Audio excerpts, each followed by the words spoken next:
Hello दोस्तों, I hope आप सभी अच्छे होंगे। आपने हमारी पुरानी वीडियो देखी होगी, आपको कैसी लगी हमें कमेंट बॉक्स में बताते रहिएगा। और आज हम चलिए शुरू करते हैं आज की अपनी नई video. We know that electric charges are conventionally called positive and negative charges, and that like charges repel each other and unlike charges attract each other. However, if the size of charged bodies is very small, but the distance between them is comparatively larger than their sizes, such charged bodies are treated as point charges. Coulomb, C, is the SI unit of electric charge. However, smaller units such as microcoulomb and millicoulomb are also used in electrostatics.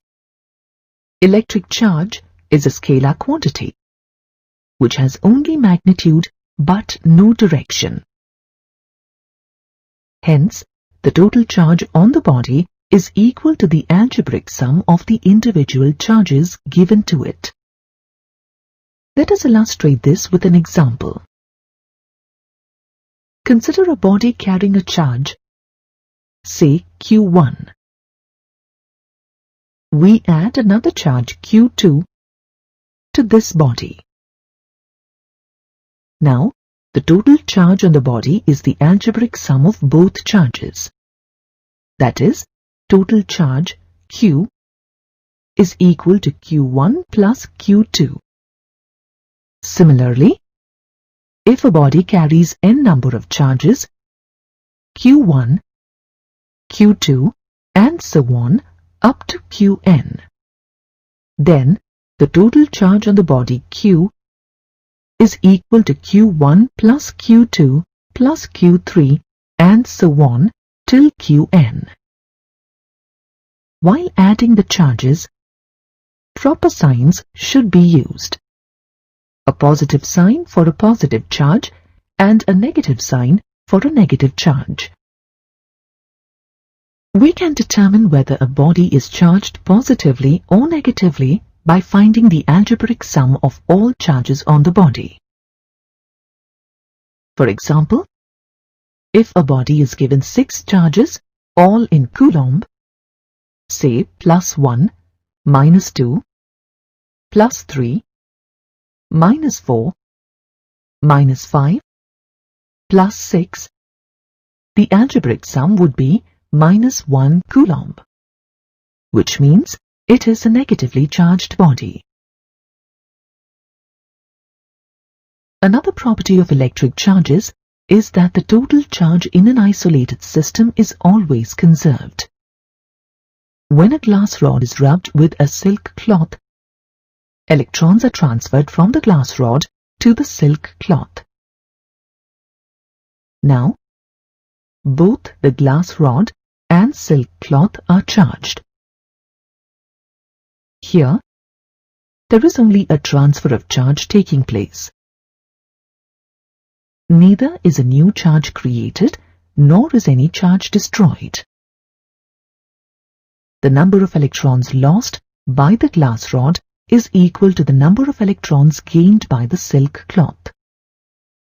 If we consider the glass rod and silk cloth as an isolated system, then the total charge of this system before and after rubbing remains the same. Therefore, we can conclude that the total charge of an isolated system is always conserved.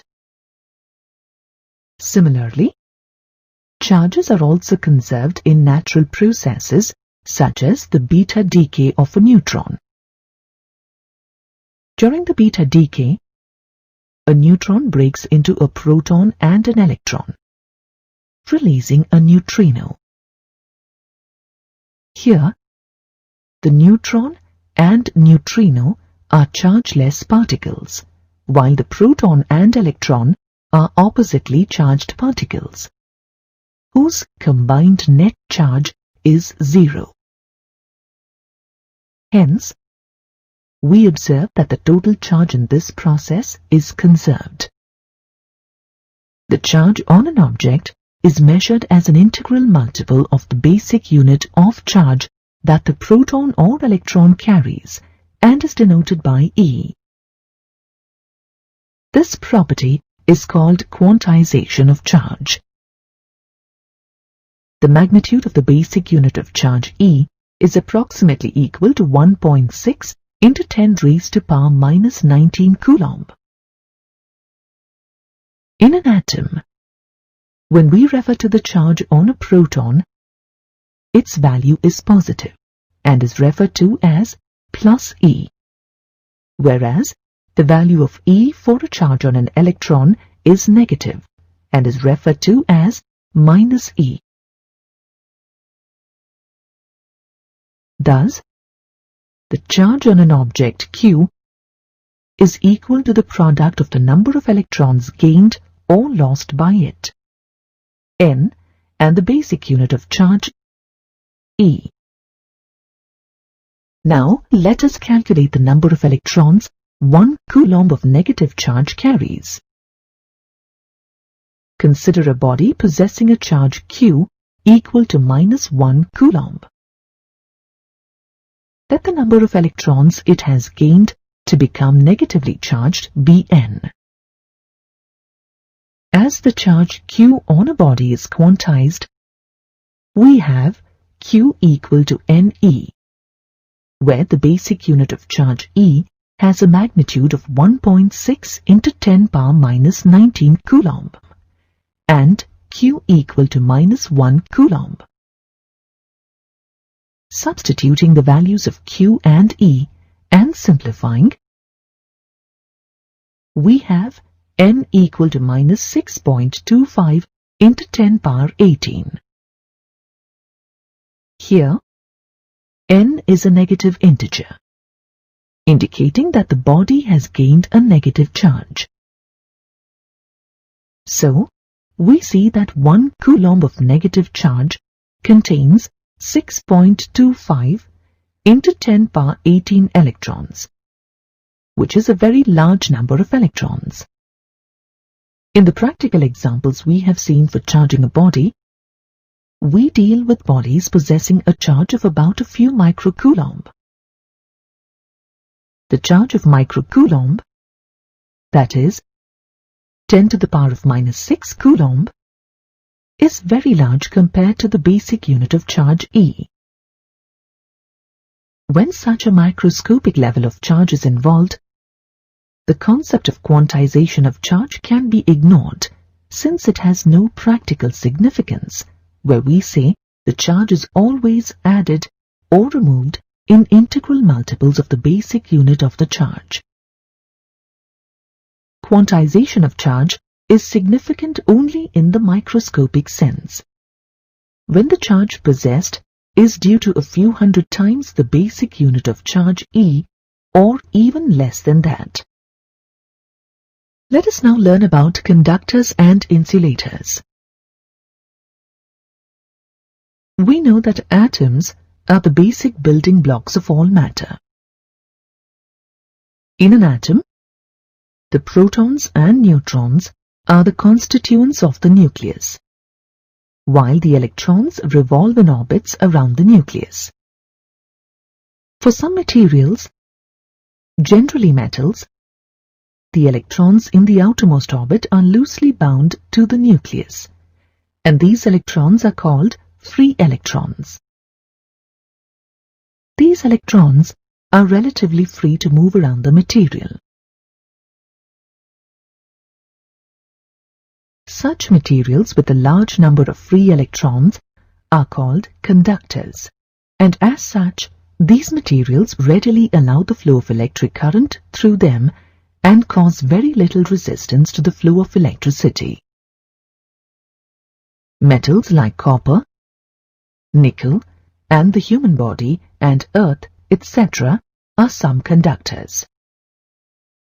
Some materials have a very small number of free electrons, and hence offer very high resistance to the flow of electricity through them.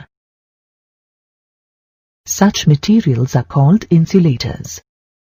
Non-metals such as porcelain, plastic, glass, wood, and nylon are some of the best insulators. It is advisable to wear rubber footwear or gloves or stand on a wooden platform while handling electrical equipment, since they are insulators and protect us from the harmful effects of the electric current. In the absence of the gloves, any leakage in the current from the electrical equipment is transferred through the body to the earth, and this is known as grounding or earthing. In any household electric circuit, in the mains supply, we see 3 wires, namely live, neutral, and earth. Live and neutral wires carry the electric current, whereas the earth wire is used as a safety mechanism. All earth wires terminate in a thick metal plate buried deep in the earth. When a fault occurs or the live wire touches the metallic body of an electric instrument, the charge immediately and safely flows into the earth because of the earth connection through the earth wire. This prevents damage to human life and property. There are 3 methods to charge a body, namely charging by friction, conduction, and induction. Let us first look at charging a body by friction.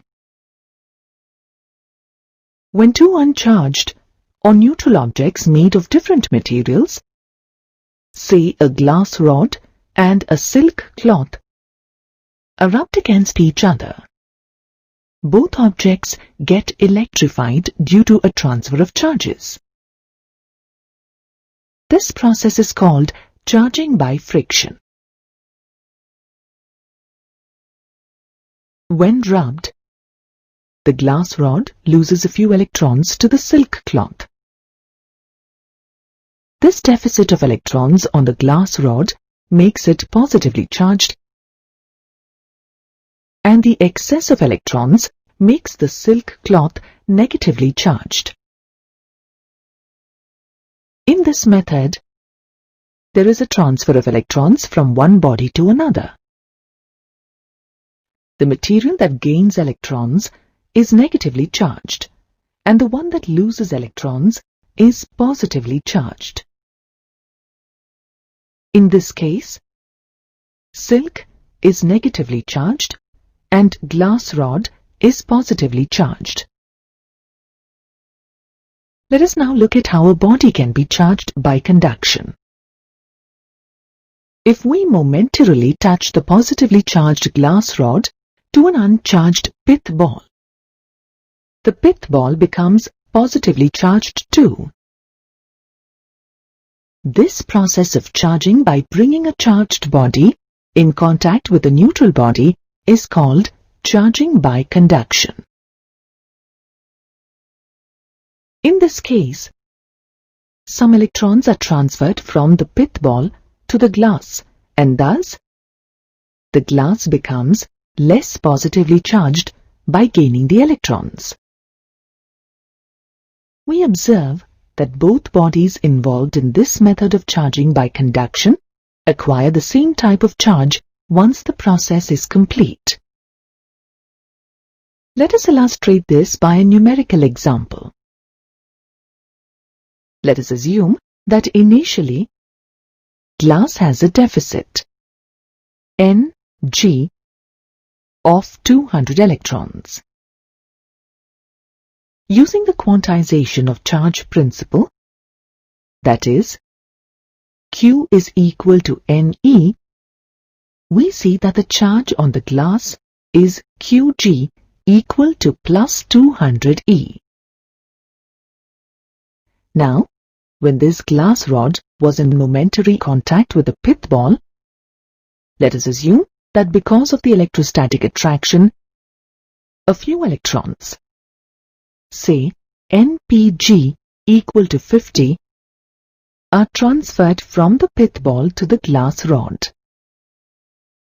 Now, the pith ball has the deficit Np of 50 electrons. which implies that the charge on the pith ball QP is equal to plus 50 E. Similarly, the glass now has a charge of plus 200 E minus 50 E, where minus 50 E is the charge due to the 50 electrons gained by the glass. Therefore, the effective charge on the glass is plus 150 E. Hence, it has become less positively charged compared to its original state.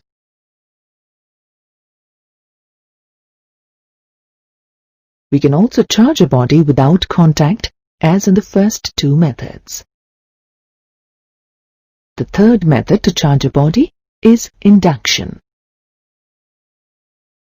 When a charged object, A, is placed near an uncharged object, B, object A induces an unlike charge on the near side of B and a like charge on its far side. In this case, the charges inside B are only polarized and no transfer of charges takes place.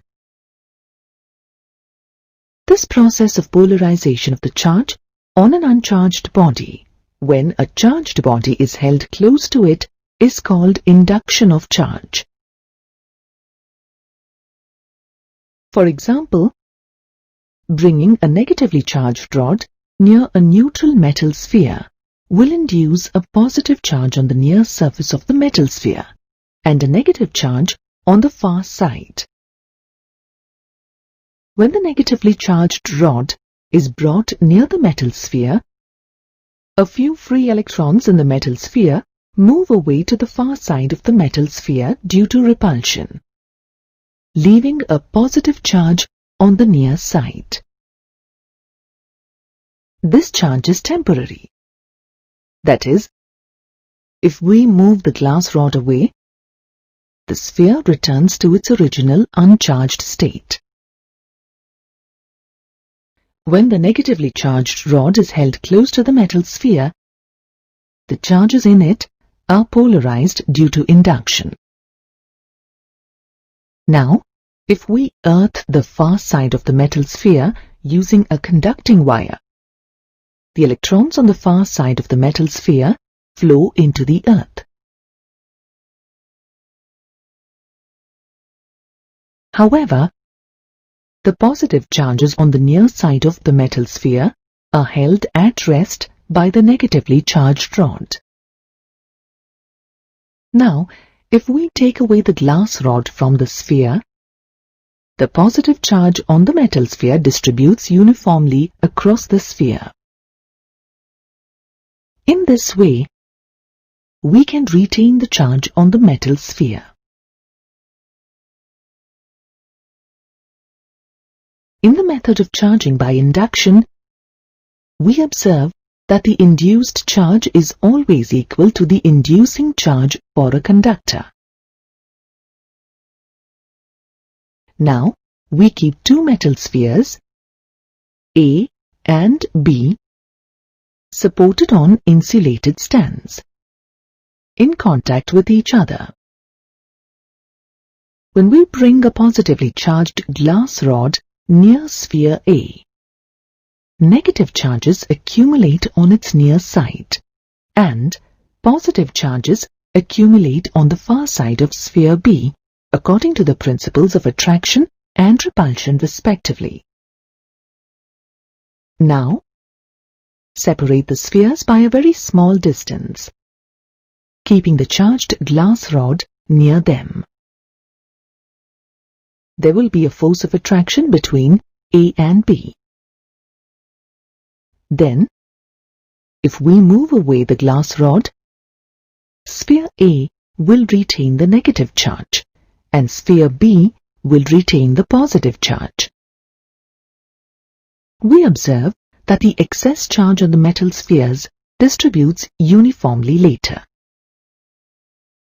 K is equal to 1 by 4 pi epsilon naught, where epsilon naught is called permittivity of free space.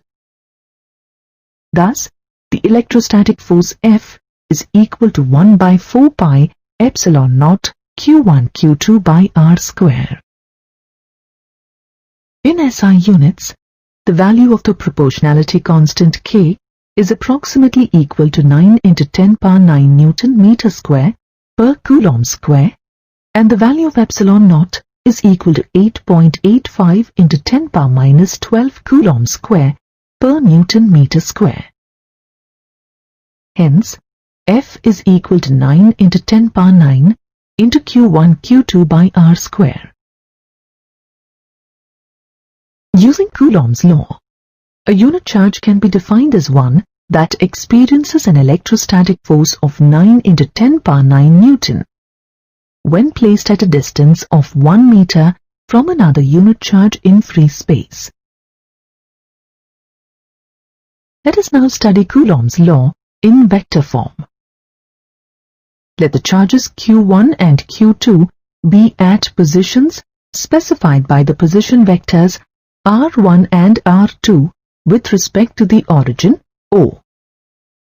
The vector R21 is equal to R2 minus R1 joins Q1 and Q2. The force on Q1 due to Q2 is F12. The force on Q2 due to Q1 is F21. In vector form, we can express Coulomb's law as shown. If Q1 and Q2 are like charges, they repel. In this case, the product of the charges Q1 and Q2 will be positive. The unit vector R12 cap is given by equation 5. Here, the force F12 will be in the direction of the unit vector R12 cap. If Q1 and Q2 are unlike with respect to each other, the force F12 will be in the direction of the unit vector R21 cap as given in equation 6. Since unlike charges attract each other. In this case, the product of the charges Q1 and Q2 will be negative. The unit vector R21 cap is given by equation 7.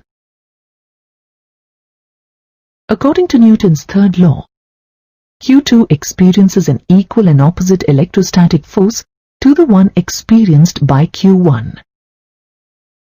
Therefore, we can write F21 is equal to minus F12.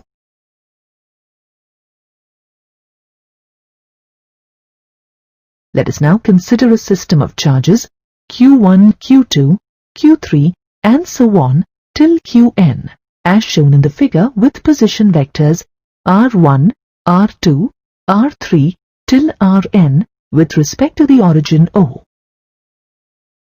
We know that electrostatic force as given by Coulomb's law exists between every pair of charges of the combination. To find the net force on any charge in such a system, we first calculate the electrostatic force on that charge by each and every other charge of the system. Then, the net electrostatic force on that charge is equal to the vector sum of the individual electrostatic forces on that charge due to every other charge of the system of charges. The individual forces are unaffected by the presence of other charges in the configuration. This principle is called the principle of superposition.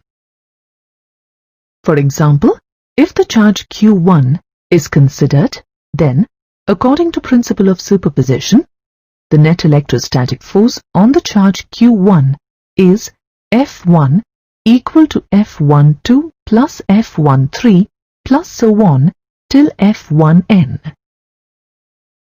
Let this be equation 8. F12 is the force on the charge Q1 due to Q2 and is equal to 1 by 4 pi epsilon naught into Q1 Q2 by R12 square into R12 cap.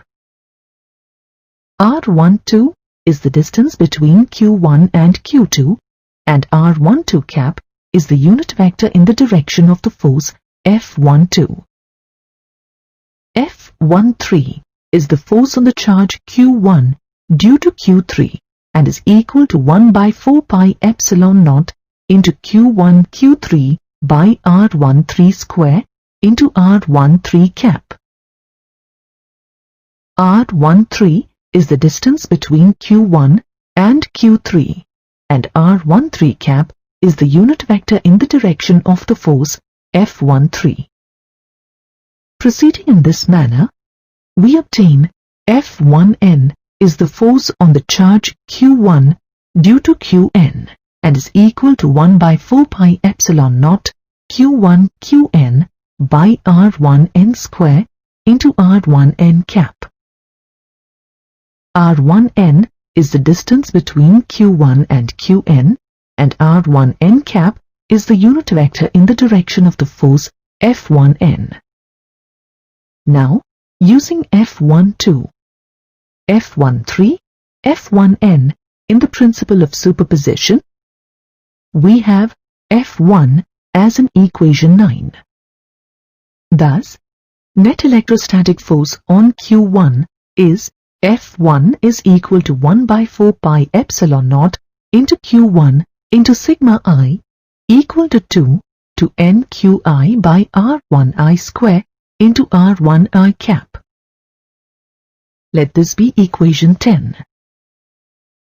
To understand the superposition principle more clearly, consider the charge configuration consisting of charges Q1, Q2 and Q3 with position vectors R1, R2 and R3 respectively with respect to the origin O. F12 is the force on the charge Q1 due to Q2 and is equal to 1 by 4 pi epsilon naught Q1 Q2 by R12 square into R12 cap. R12 is the distance between Q1 and Q2, and R12 cap is the unit vector in the direction of the force F12. F13 is the force on the charge Q1 due to Q3 and is equal to 1 by 4 pi epsilon naught into Q1 Q3 by R13 square into R13 cap. R13 is the distance between Q1 and Q3, and R13 cap is the unit vector in the direction of the force F13. To find the net force F1 on Q1 due to the other charges in the system, we should apply the principle of superposition. That is, we should have F1 is equal to F12 plus F13 vectorially.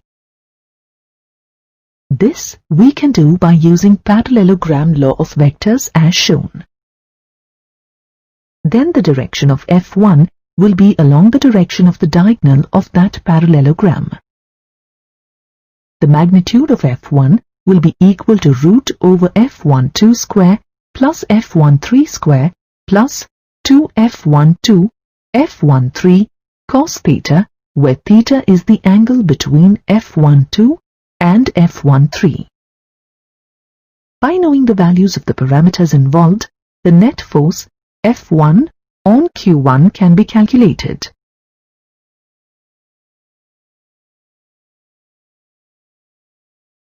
Now, let us consider the electrostatic force between two electrons having a charge equal to basic unit of charge E, which is equal to minus 1.6 into 10 power minus 19 coulomb, and separated by 1 meter in vacuum. The magnitude of the electrostatic force between them, according to Coulomb's law, is given as Fe equal to 1 by 4 pi epsilon naught E square by R square, where R is equal to 1 meter. Substituting the values of the various parameters, we have the electrostatic force between the two electrons is equal to 23.04 into 10 power minus 29 Newton. Let this be equation 11. Let us now compare the electrostatic force between these electrons with the gravitational force between them. The gravitational force F between the electrons is G into M1 M2 by R square, where M1 and M2 are the masses of the electrons, which are equal to 9.1 into 10 power minus 31 kilogram each. Substituting the values of the various parameters, we have the gravitational force between them is equal to 552.34 into 10 power minus 73 Newton. Let this be equation 12. Dividing equation 11 by equation 12, we have the ratio between electrostatic and gravitational forces, and we can see that the electrostatic force is enormously greater than the gravitational force. Consider a charged particle with a charge q held at rest at the origin of an imaginary coordinate system. If we place the charge q0 at a point P near charge q and release it, then the charge q0 accelerates away from the origin. This acceleration is due to a force on charge q0. Now, let us remove charge q from the origin and reintroduce charge q0 at the same point P. Charge q0 does not accelerate now and remains at rest. This means that the force experienced by q0 is due to charge q. We say that since charge q0 is in the electric field of charge q, it experienced a force. An electric field is a region in which the influence of a charge is felt. Since charge q produces this electric field, this charge is called the source charge. Charge q0 is called a test charge as it is used to study the effect of the electrical field created by charge q. We can use Coulomb's law to calculate the force on q0 due to q. The electrostatic force on q0 due to charge q is F is equal to 1 by 4 pi epsilon naught q q0 by r square into r cap, where r cap is the unit vector along the direction of OP. Let this be equation 1. Now, if q0 is a unit positive charge, that is, q0 is equal to plus 1 coulomb, then the electrostatic force as denoted by equation 1 becomes 1 by 4 pi epsilon naught q by r square into r cap. Let this be equation 2. Equation 2 indicates the electric field strength or intensity of electric field E, which is the force on a unit positive charge acting at a particular point in the electric field.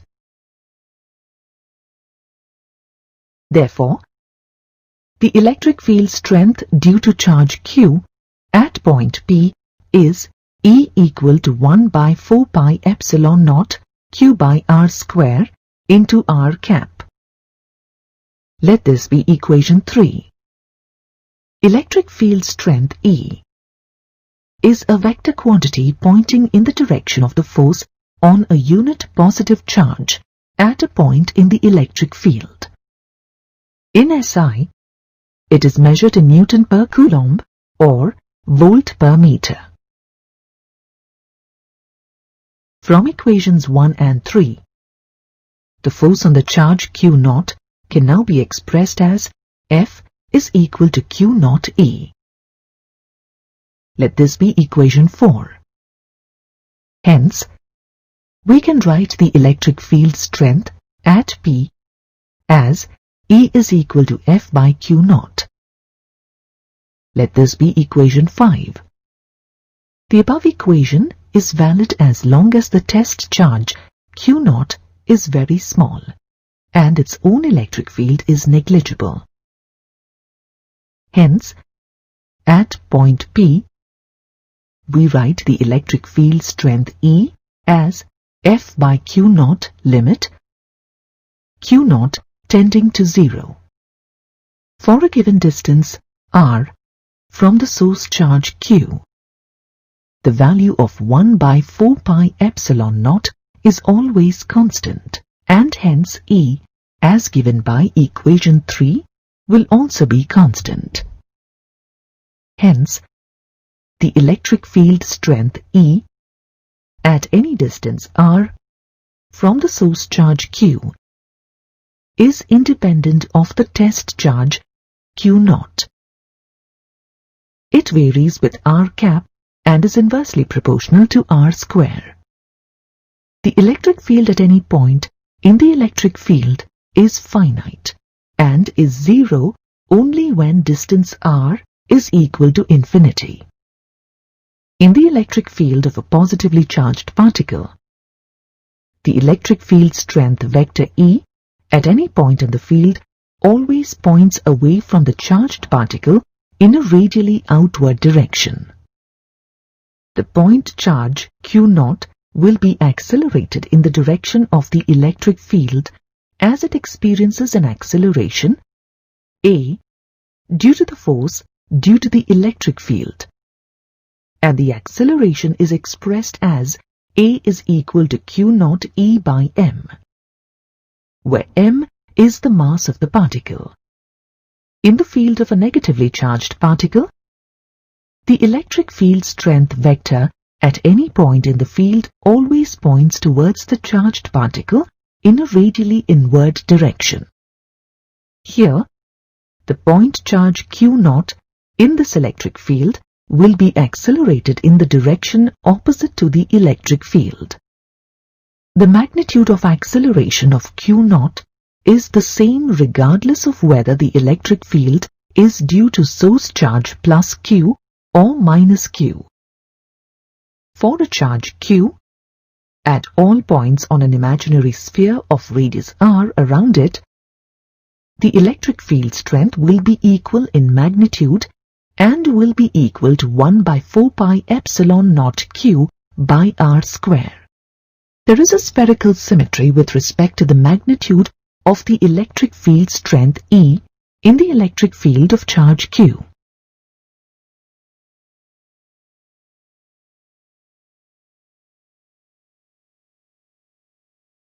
Consider a region consisting of point charges q1, q2, q3, q4, and so on in air, or a vacuum with position vectors r1, r2, r3, and so on relative to the origin O. Let P be a point in this region. The net electric field strength E at point P is the superposition of all the electric field strengths E1, E2, E3, E4, and so on due to the individual charges. The net electric field strength E at point P will be equal to the vector sum of all the electric field strengths E1, E2, E3, E4, and so on. Then, E is equal to 1 by 4 pi epsilon naught into Q1 by R1 P square into R1 P cap plus Q2 by R2 P square into R2 P cap plus Q3 by R3 P square into R3 P cap, and so on. Here, R1P is the distance from Q1 to P, and R1P cap is the unit vector in the direction of Q1 to P. R2P is the distance from Q2 to P, and R2P cap is the unit vector in the direction of Q2 to P, and so on. The net electric field strength E can now be written as 1 by 4 pi epsilon naught sigma I1 to n Qi by RIP square into RIP cap, where RIP cap is the unit vector in the direction of the net electric field strength E. Consider a situation where charge Q is accelerating. Then, it produces electromagnetic waves, which propagate at the speed of light. Here, Q0 is also accelerating in the electric field of Q, and there will be a force on Q0 due to the electric field of Q. This force on Q0 due to Q is actually caused by the electromagnetic waves generated by the accelerating charge Q, and which travel from Q to Q0 at the speed of light. Thus, an accelerating charged particle is a source of electromagnetic waves. For example, electric current applied to a solenoid creates an electromagnetic field around it. Consider a region consisting point charges Q1, Q2, Q3 and so on in air or in vacuum, with position vectors R1, R2, R3 and so on relative to the origin O. Let P be a point in this region. The net electric field strength E at the point P is the superposition of all the electric field strengths E1, E2, E3 and so on due to the individual charges Q1, Q2, Q3 and so on respectively. Now, R1P is the distance from Q1 to P, and R1P cap is the unit vector in the direction of Q1 to P. R2P is the distance from Q2 to P, and R2P cap is the unit vector in the direction of Q2 to P. R3P is the distance from Q3 to P, and R3P cap is the unit vector in the direction of Q3 to P. The net electric field strength E at the point P will be equal to the vectorial sum of all the electric field strengths E1, E2, E3 and so on. Therefore, E is equal to 1 by 4 pi epsilon naught into Q1 by R1P square into R1P cap plus Q2 by R2P square into R2P cap plus Q3 by R3P square into R3P cap and so on. The net electric field strength E can now be written as 1 by 4 pi epsilon naught into sigma I equal to 1 to n Qi by RIP square into RIP cap. In many practical situations, electric fields are produced by continuous charge distribution on the surfaces of the bodies of finite size and not due to the charge distribution discussed earlier. A few examples of some practical situations are a line charge distribution, a sheet of charge, or a volume charge distribution. Since it is difficult and impractical to work with discrete charges in terms of the microscopic locations of the charge distributions, to evaluate the electric field at a point, we adopt a different approach. In such situations, the entire charge distribution is assumed to be made of infinitesimally small elements, and the electric field strength at any point in the electric field will be equal to the vectorial sum of the electric field strengths due to each such small element. Let us look at a line charge distribution of length L carrying a charge Q as shown. If we consider a small element of such a charge distribution having a charge delta Q and of length delta L, the linear charge density lambda of such an element is equal to delta Q by delta L, since it is the charge per unit length. The SI unit of linear charge density, lambda, is coulomb per meter. It is a scalar quantity. If a line charge distribution is carrying a non-uniformly distributed charge, then its linear charge density, lambda, for an individual element is equal to delta Q by delta L. If a conductor of length L is carrying a uniformly distributed charge Q, then its linear charge density, lambda, is equal to Q by L.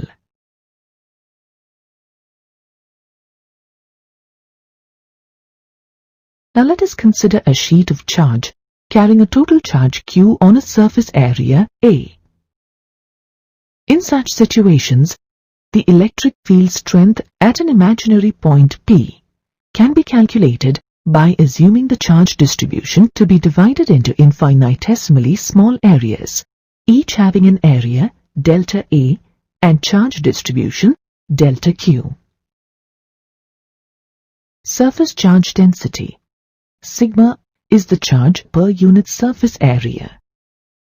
Therefore, surface charge density for an individual surface element is expressed as sigma is equal to delta Q by delta A.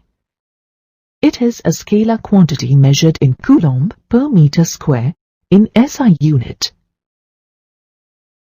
If charges are non-uniformly distributed, surface charge density for an individual surface element is expressed as sigma is equal to delta Q by delta A. If the charges are uniformly distributed over the surface, then the surface charge density, sigma, is equal to Q by A. Now let us consider a volume charge distribution. Consider a volume V carrying a charge Q. Let us assume that the total volume is divided into a number of small elements, each of volume delta V having a charge delta Q. Then, volume charge density or charge density rho of such a volume charge distribution is defined as the charge per unit volume. Thus, rho is equal to delta Q by delta V and is measured in coulomb per meter cube in SI unit. It is a scalar quantity. If charges are not uniformly distributed, the charge density rho for an individual volume element is equal to delta Q by delta V. If the charges are uniformly distributed, the volume charge density of the conductor is expressed as rho is equal to Q by V. Now consider the small volume element delta V of charge distribution carrying a charge delta Q. We know that the charge density rho is equal to delta Q by delta V.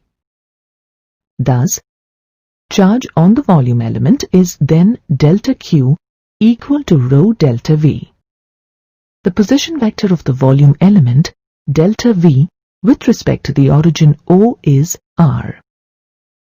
Consider a point P in the electric field of the volume charge distribution, which is at a distance of R' from the volume element delta V. The electric field strength at point P due to the volume element is delta E is equal to 1 by 4 pi epsilon naught delta Q by R' square into R' cap, where R' cap is the unit vector in the direction of the straight line from the volume element towards the point P. This can be written as delta E equal to 1 by 4 pi epsilon naught into rho delta V by R' square into R' cap. Now, the electric field strength E at P due to the total volume charge distribution is equal to the vectorial sum of the electric field strengths due to all individual volume elements.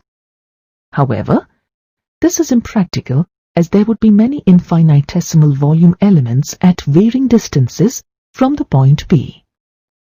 Hence, to obtain the electric field strength E due to the total volume charge distribution, we integrate delta E within suitable limits, A to B, under the assumption that the volume elements have very small volume tending to 0.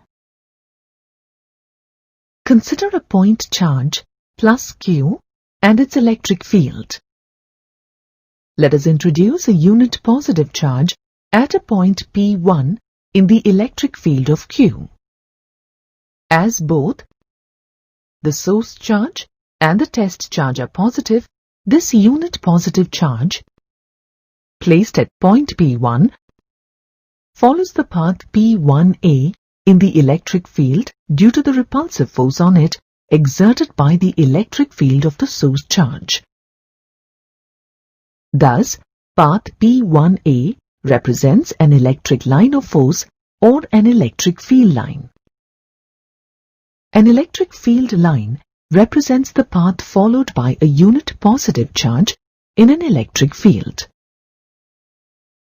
Repeating this procedure for various points in the electric field, we obtain the electric field lines around the charge. Electric field lines are used to represent the electric field of a charge or a system of charges pictorially. In fact, the electric field lines follow the same direction as the electric field vector at any point in the electric field. As any electric field line is the path followed by a unit positive charge in an electric field. If we draw all the electric field lines for the electric field of the given source charge Q, the electric field lines appear as shown. One of the most important characteristics of electric field lines is that they help us estimate the electric field strength.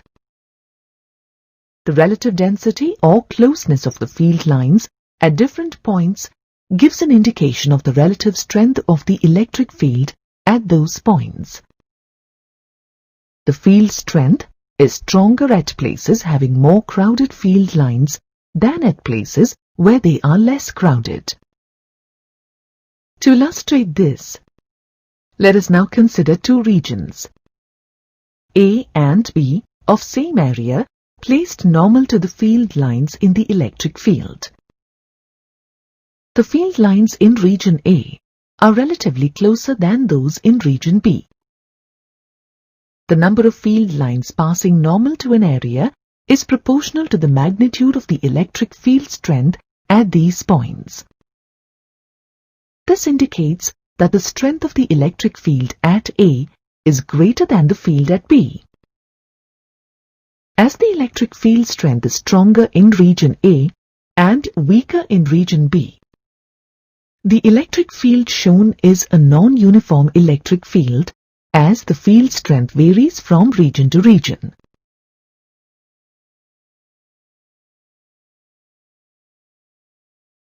To understand the dependence of field lines on area, let us understand the relation between the area of the element and the solid angle created. For this, first let us understand the term solid angle. Solid angle is a measure of a cone. When the intersection of a cone with a sphere of radius r is considered, the solid angle delta omega subtended by the area element is defined as delta S by r square, where delta S is the area on the sphere, which is the area element cut out by the cone. Let this be equation 1. Therefore, delta S is equal to r square into delta omega. Let this be equation 2. For a given solid angle omega, the number of radial field lines is the same. At two different points, say x and y, in the electric field, which are at distances r1 and r2 from the charge, we observe that the area of the elements subtending the same solid angle delta omega will be delta S1 equal to delta omega into r1 square at x and delta S2 equal to delta omega into r2 square at y respectively. The number of field lines, say n, passing normal to delta S1 and delta S2 is also the same. The number of field lines passing normal to a unit area is equal to the electric field strength E. Therefore, the electric field strength E1 at X will be equal to number of field lines per unit area at X, which is equal to N by delta S1 or N by R1 square into delta omega, using the value of delta S1. Let this be equation 3. Similarly, electric field strength E2 at Y is equal to N by delta S2 equal to N by R2 square into delta omega. Let this be equation 4. If we divide equations 3 and 4, we see that the ratio of the electric field strengths at X and Y is equal to R2 square by R1 square. Hence, we can conclude that the electric field strength due to a point charge varies inversely to the square of the distance from the charge. From equations 3 and 4, we see that even though the number of field lines N and the solid angle delta omega are the same at X and Y, the electric field strength E, which will be equal to number of field lines per unit area, is proportional to 1 by R square, where R is the distance of the point from the charge Q.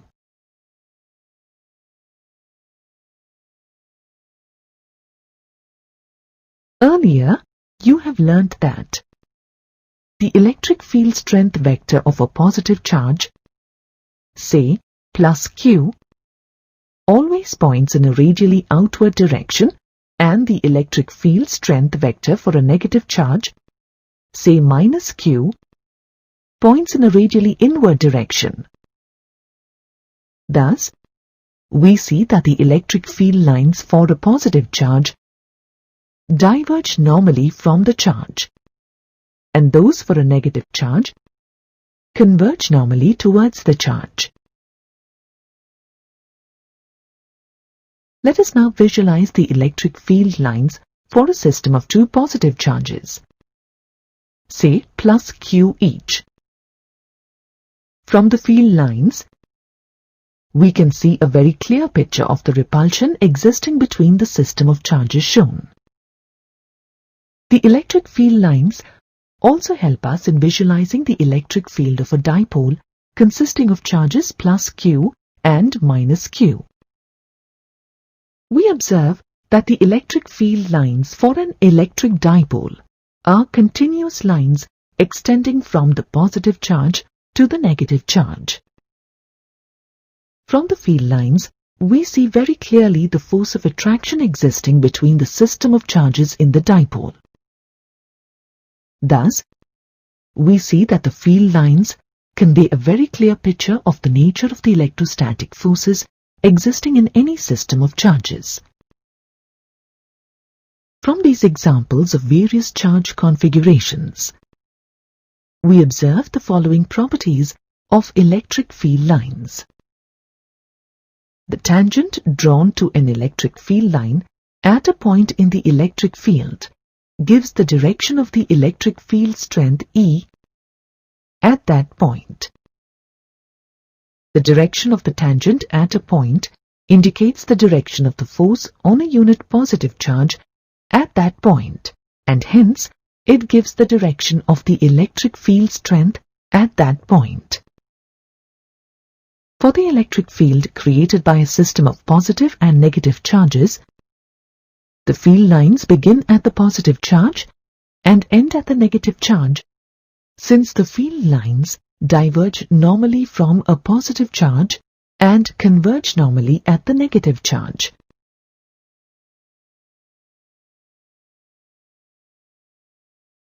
For a single charge, they may start or end at infinity. Electric field lines do not intersect each other. If the electric field lines intersect each other, then At the point of intersection, there will be more than one direction for the electric field, which is not possible. The number of electric field lines is proportional to the magnitude of the charge.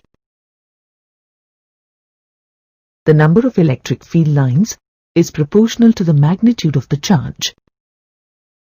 For a charge configuration of magnitude Q, if the field lines per unit area normal to it are, say, n, then for a charge of magnitude 2Q, the number of field lines passing normal to a unit area is equal to the electric field strength. Electrostatic field lines never form closed loops due to the conservative nature of the electric field, since the lines of force diverge from a positive charge and cannot converge at the same positive charge.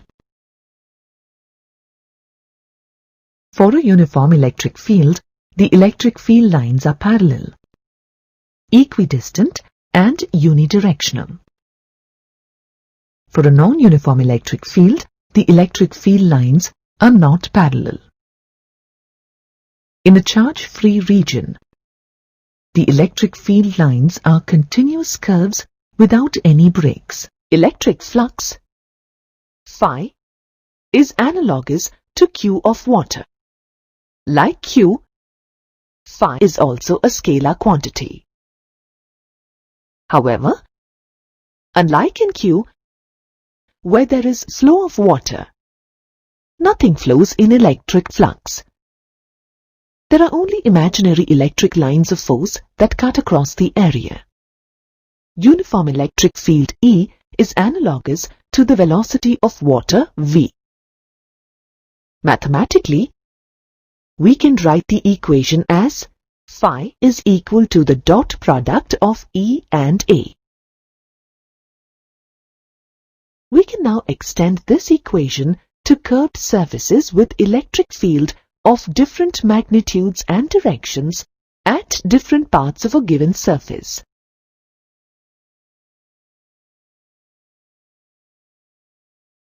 The SI unit for electric flux is Newton meter square per coulomb.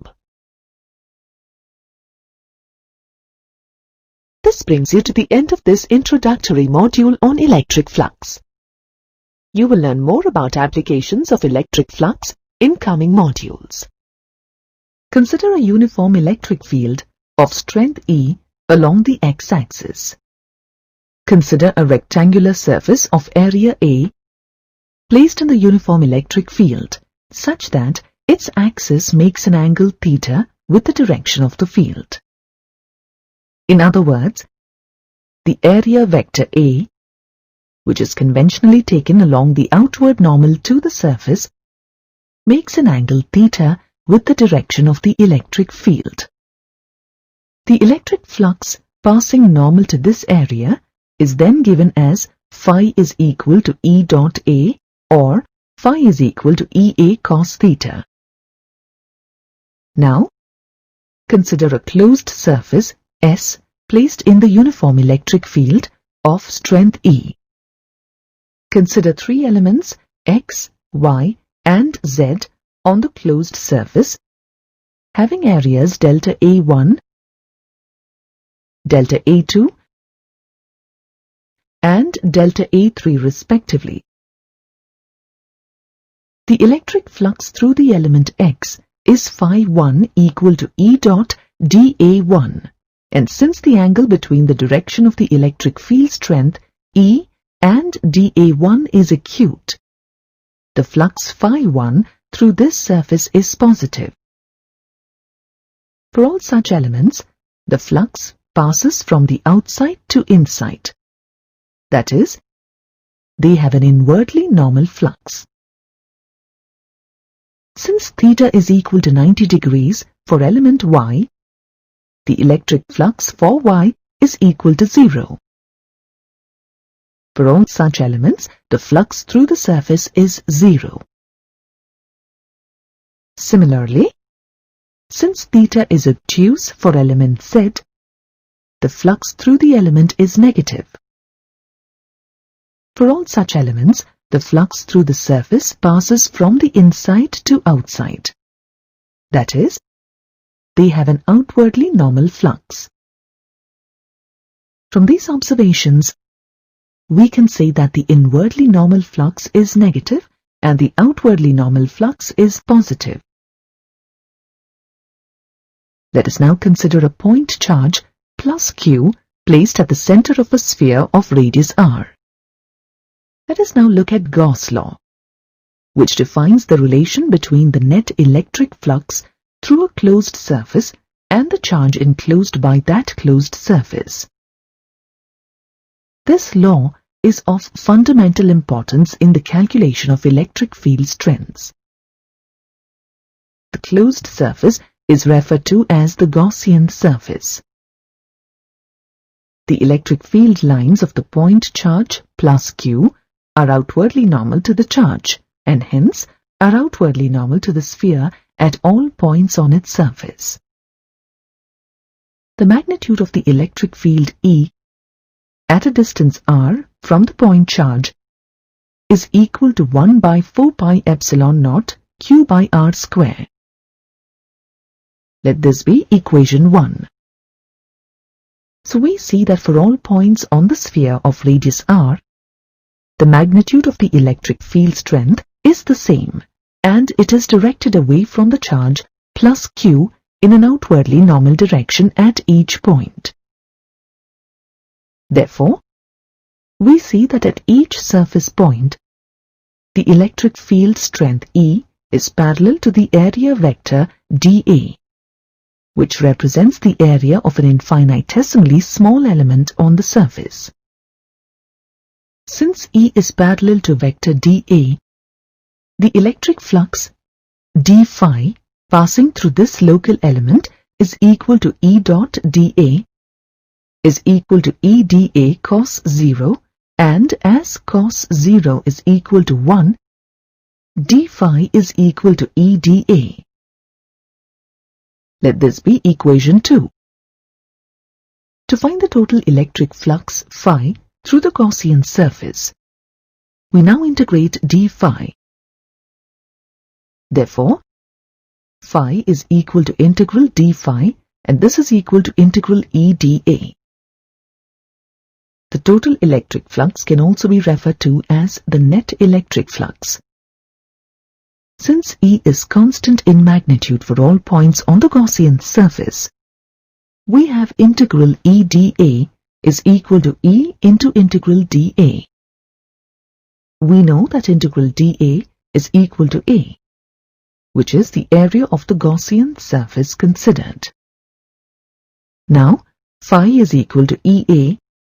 We know that for a spherical surface, which is the Gaussian surface in the present discussion, A is equal to 4 pi r square.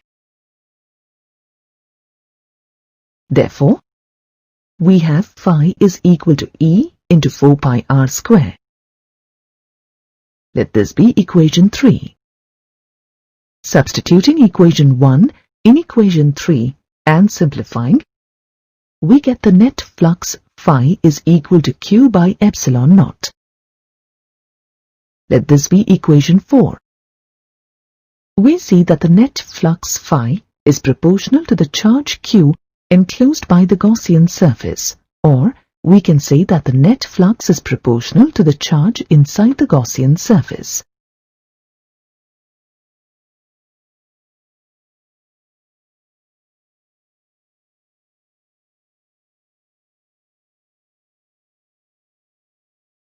Now consider two other closed surfaces, S2 and S3, around S1. We see that since S2 and S3 are closed surfaces, they can also be referred to as Gaussian surfaces. But it is important to note that the surfaces S2 and S3 are of arbitrary shape. We have seen that the net electric flux phi through S1 is equal to q by epsilon naught. By definition, electric flux is the number of electric field lines passing normal to a given area.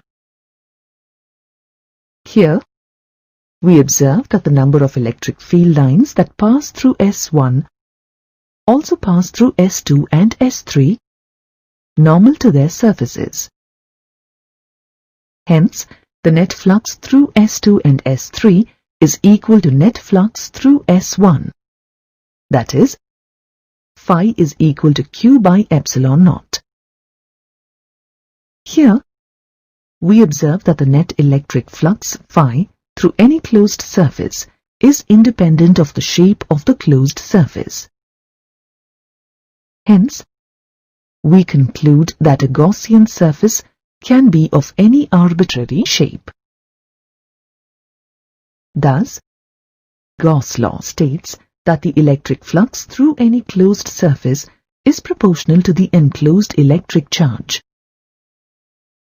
That is, phi is equal to Qin by epsilon naught, where Qin is the charge enclosed by the Gaussian surface. Let this be equation 5. Now consider a point charge Q placed outside a closed surface. Here, we see that the number of field lines entering the closed area is equal to the number of field lines leaving it. Therefore, the net electric flux through the closed surface is 0, and it is of importance to note that the Gaussian surface, which is the closed surface, was not enclosing the point charge. In other words, the net flux through a closed surface not enclosing any charge is 0. Let us consider a cube of side L placed in a uniform electric field of strength E directed along the x-axis. As the cube is a closed area and the number of field lines entering the cube is equal to the number of field lines leaving it from any of its surfaces, the net flux through the cube is 0. Now let's prove the same.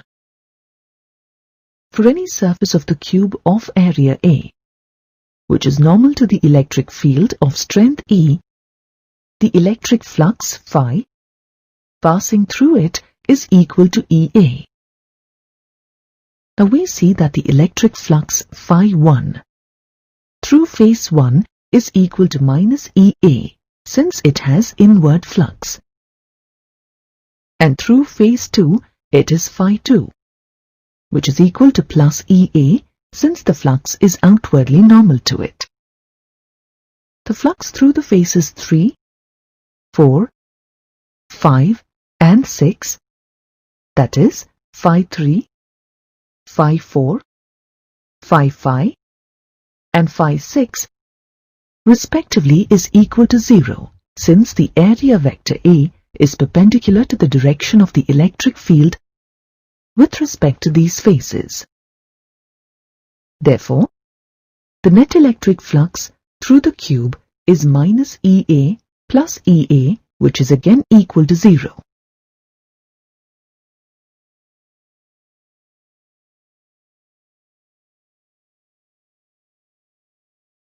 Now consider a system of discrete charges, say Q1, Q2, Q3, Q4, Q5, such that the charges Q1, Q2 and Q3 are inside the closed surface S, and the charges Q4 and Q5 are outside the Gaussian surface S.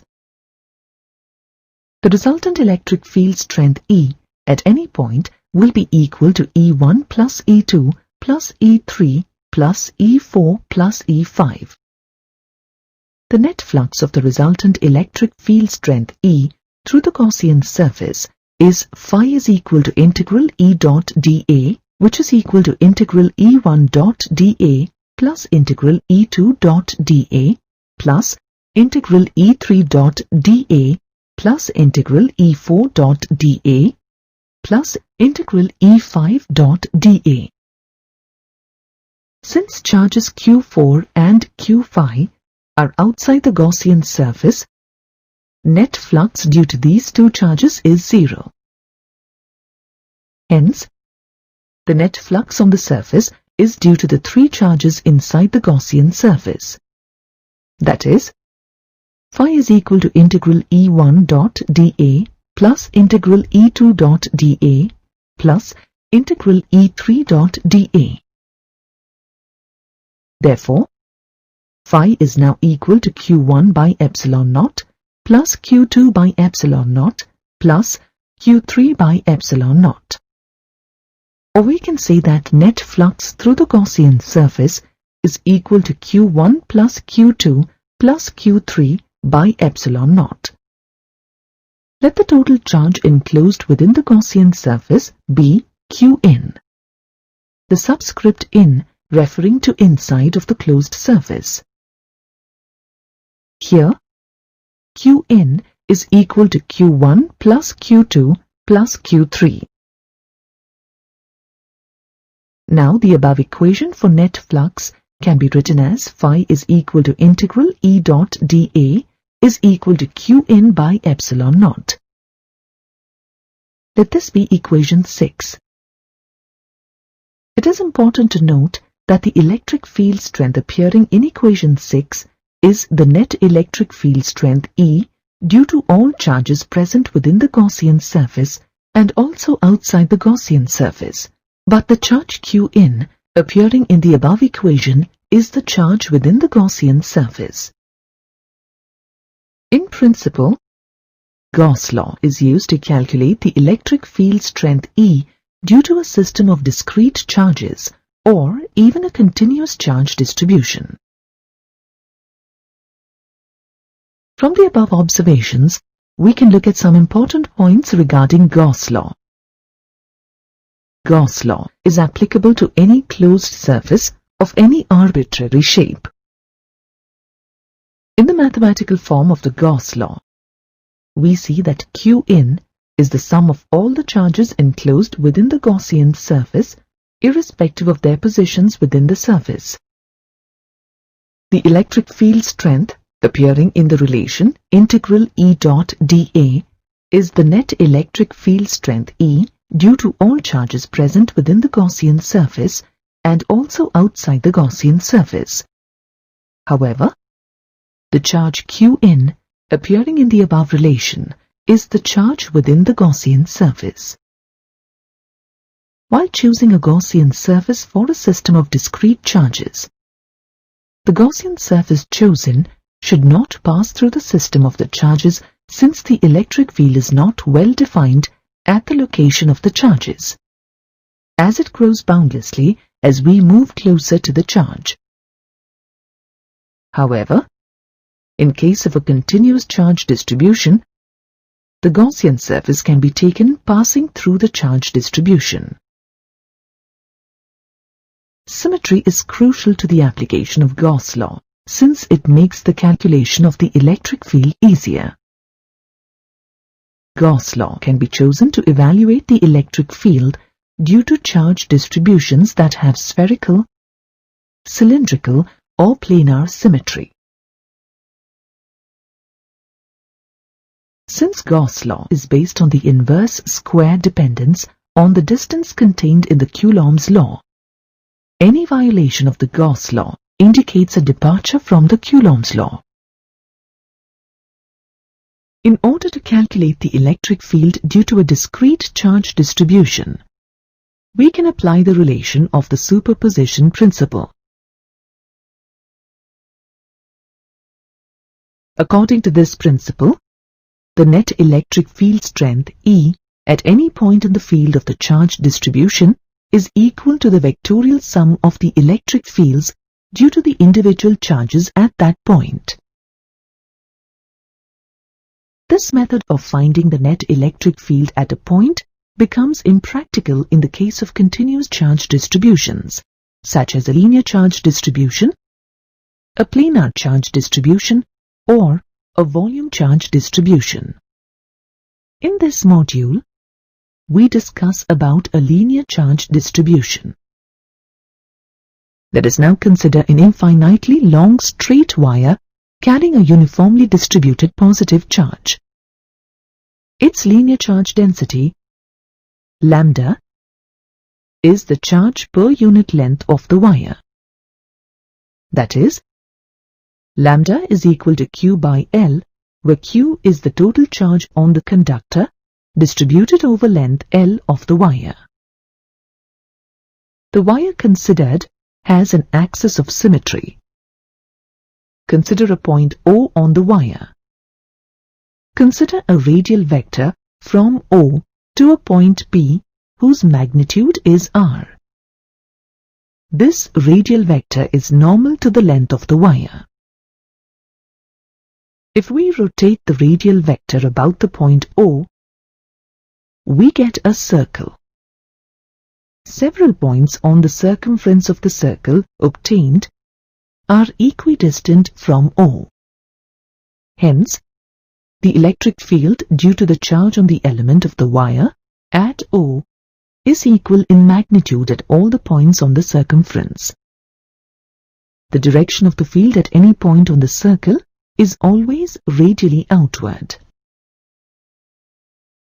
The fact that the electric field strength at any point is directed radially outward can be understood by considering two small elements of the wire at equal distances from O on either sides of it, as shown.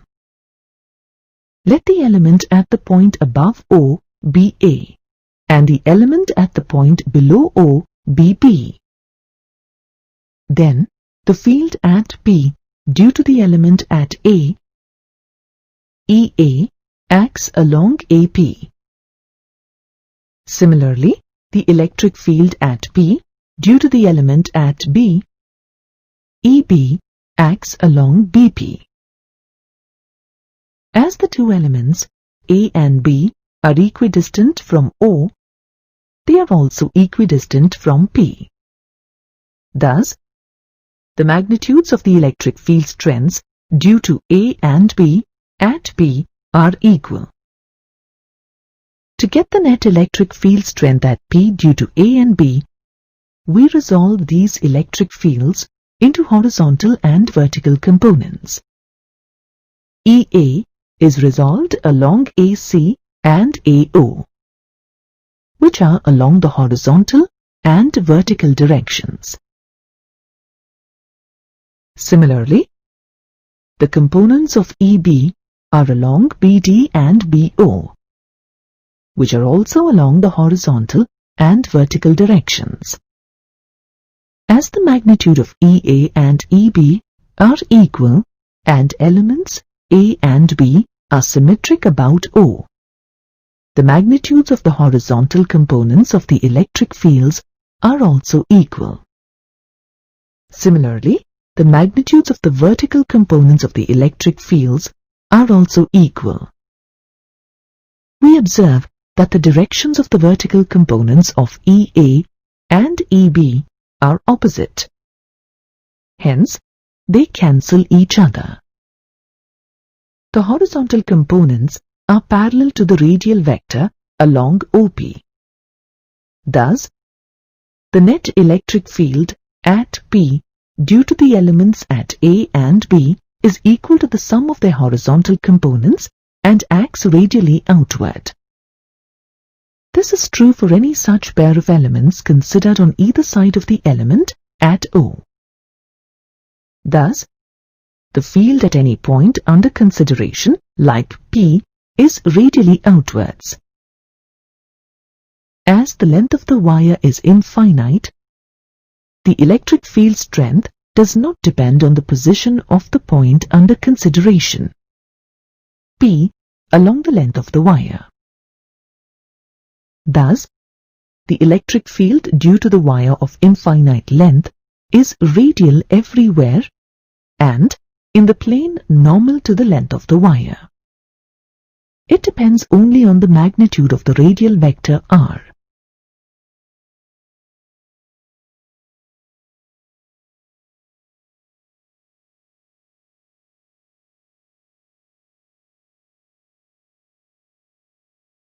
Now let us calculate the electric field strength due to the charged wire at a point which is radially at a distance r from the wire. In order to calculate the electric field strength due to the wire, let us consider a Gaussian cylinder of radius r around the wire. Let the length of the Gaussian cylinder be L. According to Gauss' law, net flux phi through a Gaussian surface is equal to Qin by epsilon naught, where Qin is the charge enclosed within the Gaussian surface. Let this be equation 1. We know that phi is equal to integral E dot dA, where E is the electric field strength. At all points on the Gaussian cylinder, the electric field strength E is perpendicular to the curved surface of the cylinder. Since the electric field due to the charged wire points away from the positively charged wire as discussed earlier. If we calculate the net flux phi through the Gaussian surface, the net flux through the surface will be the sum of electric flux phi 1, phi 2 and phi 3 through the surfaces 1, 2 and 3 respectively as shown. Surfaces marked 1 and 2 are the circular surfaces of the Gaussian cylinder, and the surface marked 3 is the curved surface of the cylinder.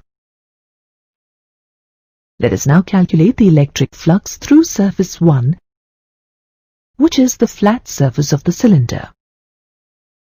We know that the electric flux phi 1 is equal to E dot A, where E is the electric field and A is the area vector. This is equal to EA cos theta, where theta is the angle between the directions of electric field and the area vector. The electric field is perpendicular to this surface. Hence, in this case, theta is 90 degrees and cos 90 degrees is equal to 0. Hence, flux phi 1 through this surface is 0. Similarly, we see that the electric field is also perpendicular to surface 2, and hence flux phi 2 through this surface is also 0. Hence, the total electric flux phi is equal to the electric flux phi 3 through surface 3, which is the curved surface of the Gaussian cylinder. Let the surface 3 be assumed to be divided into infinitesimally small elements, each of area dA. There will be a net electric flux through this surface. Since the electric field strength E for any point on the surface is parallel to the area vector dA for the element under consideration. Since E will be parallel to the vector dA, we have electric flux d phi 3 passing through the element equal to E dot dA, which will be equal to E dA cos 0, and this will then be just equal to E dA. Let this be equation 2. To find the total electric flux phi through the Gaussian surface 3, we now integrate d phi 3. Therefore, phi is equal to integral d phi 3, and this is equal to integral E dA. Since all points on the Gaussian surface 3 are equidistant from the charged wire, the magnitude of electric field strength E for any point on the Gaussian surface is a constant. Therefore, we can write phi is equal to E into integral dA. We know that integral dA is equal to A, which is the area of the Gaussian surface considered. Therefore, phi is equal to EA.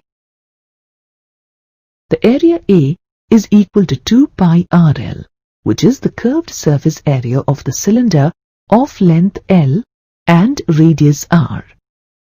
Substituting the value of A in the expression for total flux phi, we get phi equal to E into 2 pi RL. Let this be equation 3.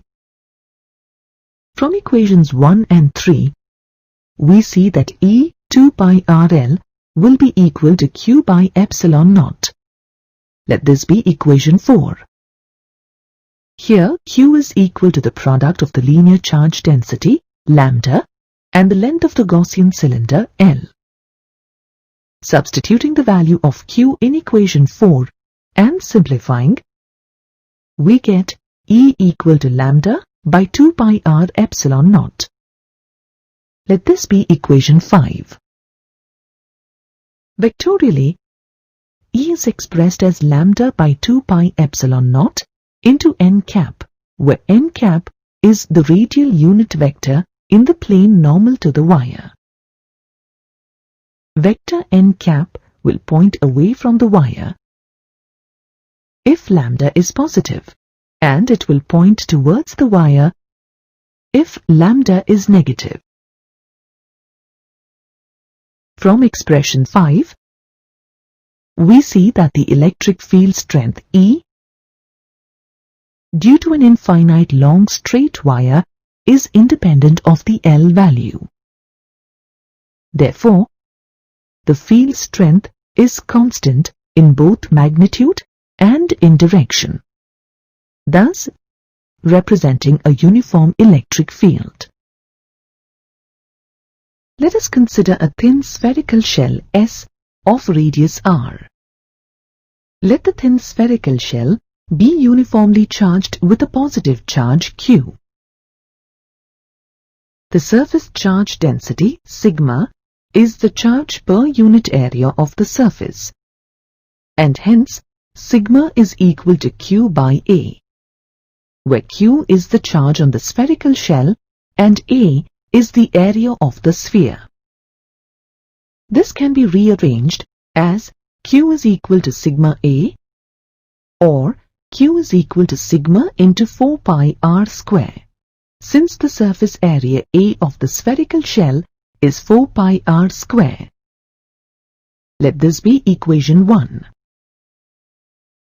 The electric field due to the uniformly charged thin spherical shell has a spherical symmetry, that is, every point on the surface of the shell is at the same radial distance from the center of the shell. The electric field strength at any point is equal in magnitude and is directed radially outward, that is, along the radius vector joining the point to the center of the spherical shell. Now let us apply Gauss' law to derive an expression for the electric field strength at a point P1 outside the spherical shell and at a distance x from the shell. For this, let us imagine a sphere S1 of radius x around the charged thin spherical shell. Here, x is greater than r. This imaginary sphere S1 of radius x is a closed surface and it has area A1 equal to 4 pi x square. The imaginary sphere is the Gaussian surface. The electric flux d phi passing through a very small element of area dA1 of the Gaussian spherical surface S1 is equal to E dot dA1, which is equal to EdA cos theta, where theta is the angle between the directions of the electric field E and the area vector dA. Here, as E and dA1 are parallel to each other, theta is 0. Cos 0 is equal to 1. Therefore, d phi is equal to E dA1. The total electric flux phi is now equal to integral d phi, which is equal to integral E dA1. Since E is constant in magnitude for every point on the Gaussian surface S1, phi is equal to E into integral dA1. Now, integral dA1 is equal to A1, where A1 is the area of the imaginary Gaussian surface S1, which is equal to 4 pi x square. Therefore, total electric flux phi is equal to E into 4 pi x square. Let this be equation 2. We know that according to Gauss law, the total electric flux passing through the Gaussian surface S1 must be equal to Qin by epsilon naught, where Qin is the charge inside the surface. Let this be equation 3. Here, Qin will be equal to the charge Q on the spherical shell. From equations 2 and 3, we see that E into 4 pi x square is equal to Qin by epsilon naught. Substituting Q for Qin and simplifying this expression, we get the magnitude of the electric field E is equal to 1 by 4 pi epsilon naught Q by x square. Let this be equation 4. Equation 4 gives the electric field strength due to the uniformly charged thin spherical shell at the point P1, which is at a distance x from the spherical shell. By substituting equation 1 in equation 4, we can express the electric field strength E in terms of the surface charge density, sigma, as shown in equation 5. The electric field strength E can be expressed in vector form as E is equal to 1 by 4 pi epsilon naught Q by x square into x cap, where x cap is the unit vector along the radius vector and directed away from the charged spherical shell. If the charge Q is greater than 0, the electric field is directed outward from the center of the shell, which implies it is positive. On the other hand, if the charge is less than 0, the electric field is directed inwards, which implies that it is negative. Thus, for any point P1, which is considered outside the uniformly charged shell, the electric field due to the shell is as if the entire charge on the shell is concentrated at its center. Now, consider another point P2 inside the charged spherical shell, which is at a distance b from the center of the shell. To calculate the electric field strength at P2, draw a Gaussian surface S2 of radius b. Since the Gaussian surface S2 does not enclose any charge, Qin is equal to 0 for the given surface. Hence, net flux phi through this surface is 0. According to Gauss law, the integral E dot dA is equal to Qin by epsilon naught. Given that the Gaussian surface S2 has a surface area of 4 pi b square, and since Qin is 0 for S2, the electric field strength for any point within the Gaussian surface is 0.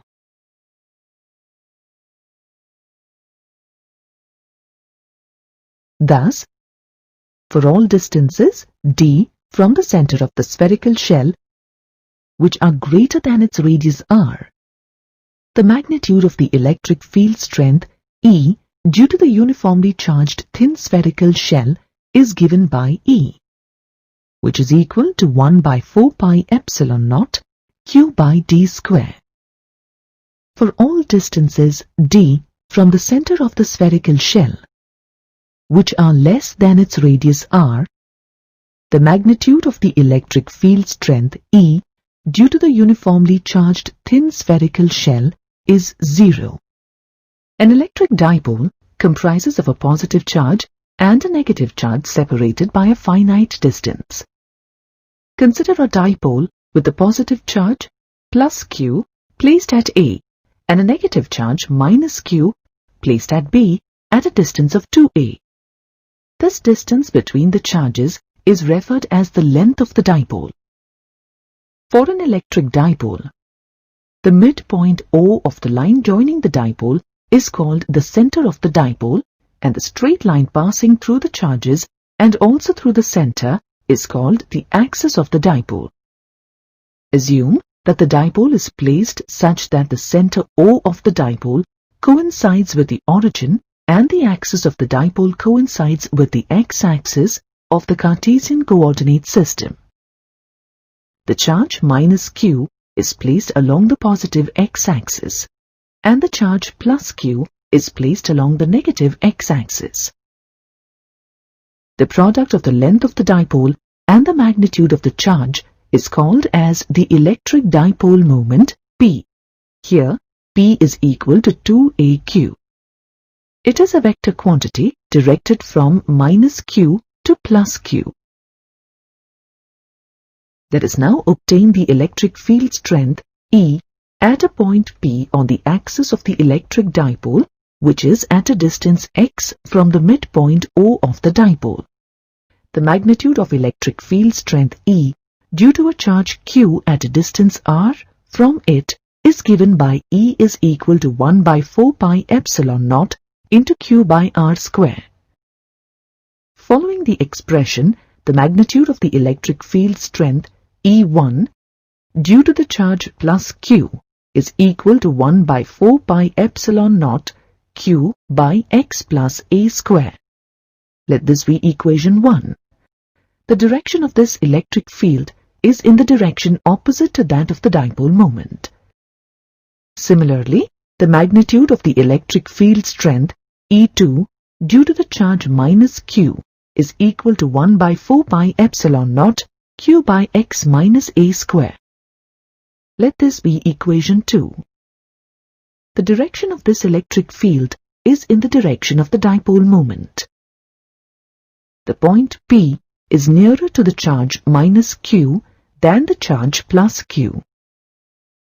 As the distance of the point P from minus q is lesser than that from plus q, the magnitude of the electric field strength E2 is greater than E1.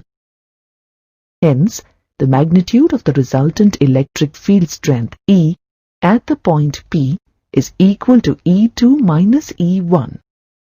Let this be equation 3. The direction of the resultant field strength at the point is in the direction of E2. Substituting the values of E2 and E1 and simplifying,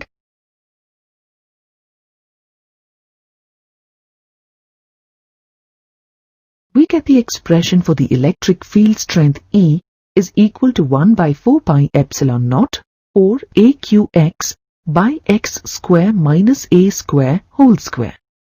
Let this be equation 4.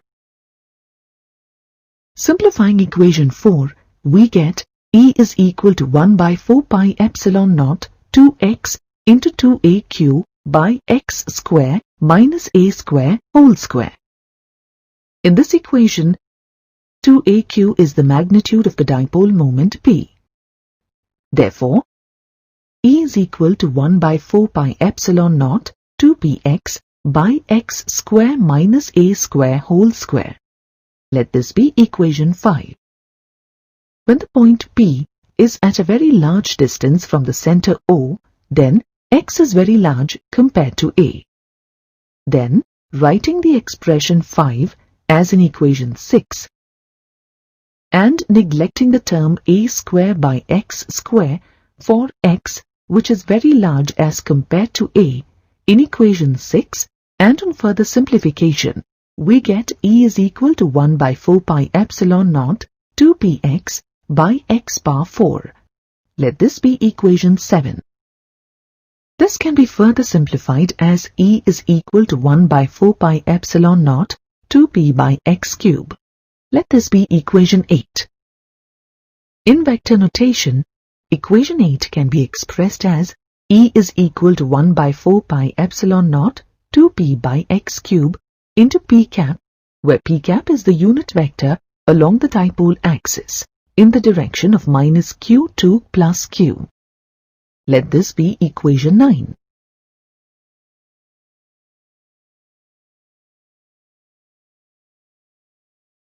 Let us now obtain an expression for the electric field strength at a point S on the equatorial plane of the electric dipole. Let point S be at a distance y from the center O of the dipole. The point S is at a distance r and is equal to root y square plus a square from each charge of the electric dipole. Let this be equation 10. At the point S, the positive charge creates an electric field of magnitude E1 is equal to 1 by 4 pi epsilon naught q by r square. Let this be equation 11. Electric field strength E1 is directed away from the positive charge and acts along the line joining the charge plus q and the point S as shown. Similarly, the negative charge creates an electric field of magnitude E2 is equal to 1 by 4 pi epsilon naught q by r square. Let this be equation 12. Electric field strength E2 is directed towards the negative charge and acts along the line joining the point S and the charge minus q as shown. We observe that the magnitude of E1 is equal to that of E2. The point S lies on the perpendicular bisector of the line joining the charges plus q and minus q. Hence, by geometry of the triangle SAB, the angle SAO is equal to the angle SBO. Let this angle be theta. Now the angle E1SE2 is the exterior angle of the triangle SAB, and hence this angle is equal to 2 theta. The resultant of E1 and E2 is obtained by using the parallelogram rule for vector addition. According to the rule, the resultant of E1 and E2 is obtained by the diagonal of the parallelogram formed by the vectors E1 and E2 as the sides. Since the magnitudes of E1 and E2 are equal, lengths of the vectors representing E1 and E2 are also equal. Hence, the diagonal of the parallelogram formed by the vectors E1 and E2 as sides bisects the angle 2 theta. Thus, the resultant of E1 and E2 makes an angle theta with the direction of both E1 and E2.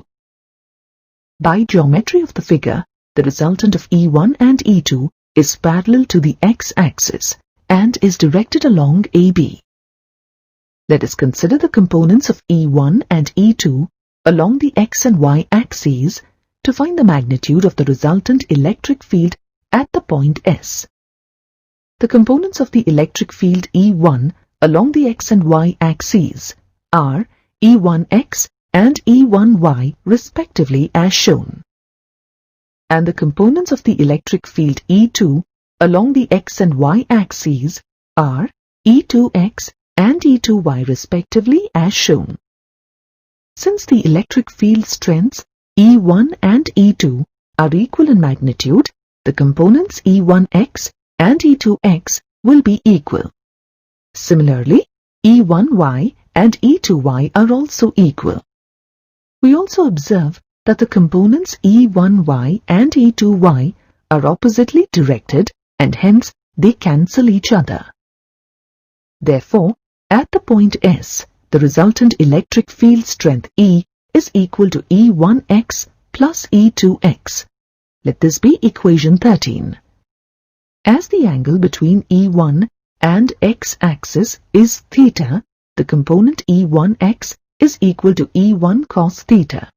Substituting the magnitude of E1, we get E1x is equal to 1 by 4 pi epsilon naught into q cos theta by r square. Let this be equation 14. Similarly, the angle between E2 and x-axis is theta, and hence E2x is equal to E2 cos theta, which is equal to 1 by 4 pi epsilon naught into q cos theta by r square. Let this be equation 15.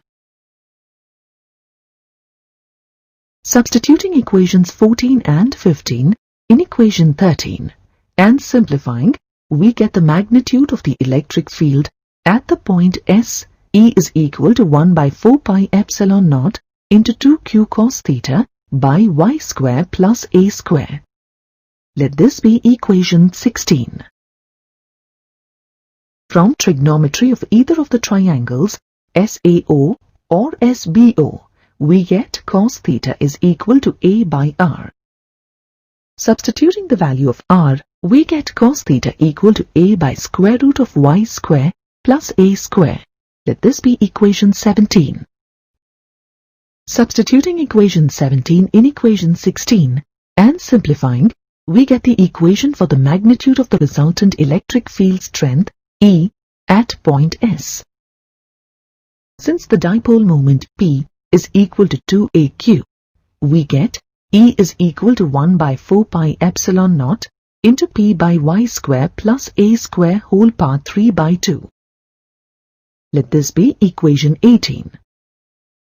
The direction of the electric field strength at the point S is opposite to that of the electric dipole moment and parallel to the axis of the dipole as discussed earlier.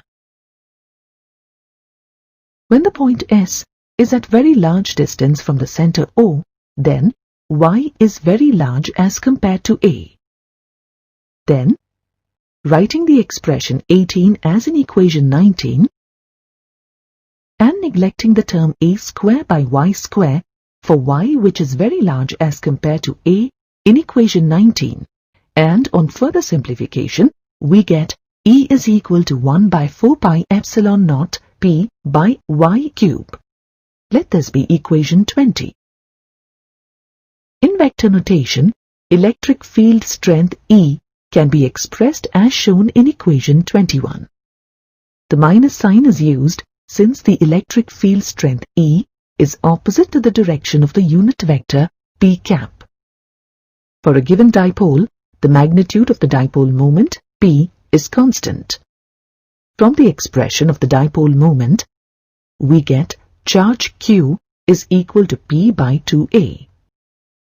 Hence, as the length of dipole 2A tends to 0, the magnitude of the charge Q tends to infinity, so that the dipole moment P is equal to 2aq becomes finite.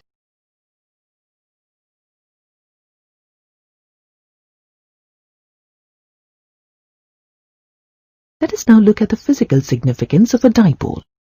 A molecule having positive and negative ions possessing charges of equal and opposite magnitudes behaves like an electric dipole.